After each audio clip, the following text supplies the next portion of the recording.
छोटी सी गली थी जहां सूरज की रोशनी धीरे धीरे गिर रही थी। सड़क पर कुछ बच्चे खेल रहे थे, दुकानदारों की चीखें सुनाई दे रही थी और हवा में पकोड़ों की खुशबू थी। इसी गली के एक कोने में एक नन्ही सी बिल्ली अपनी मस्ती में खेल रही थी, सफेद मटमैले रंग की, छोटी सी, मासूम सी। अचानक एक छोटा बच्चा, मुन्ना भाई, जो सिर्फ 5 साल का था, उस बिल्ली को देखकर खुश हो गया। बिल्ली बिल्ली कहकर उसने उसको पकड़ने की कोशिश की, मगर बिल्ली भी नटखट थी, एक झटके से भाग खड़ी हुई।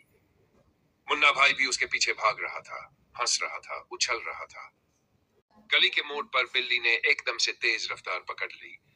उसे अंदाजा नहीं था कि आगे एक सड़क है जहां से गाड़ियां गुजर रही थी।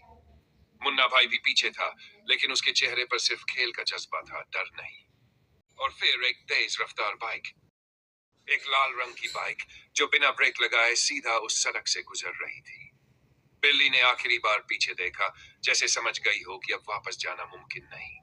मुन्ना भाई चिल्लाया, बिल्ली रुक जाओ।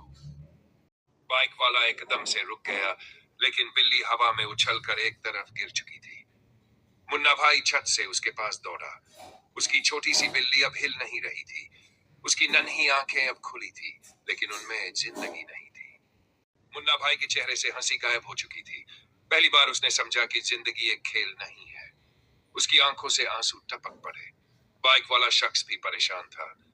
लोग इकट्ठा हो गए थे, मगर अब कोई भी उस बिल्ली को वापस नहीं ला सकता था। गली फिर से वैसी ही थी, सूरज की रोशनी भी वैसे ही गिर रही थी, मगर एक नन्ही सी जान अब वहां नहीं थी।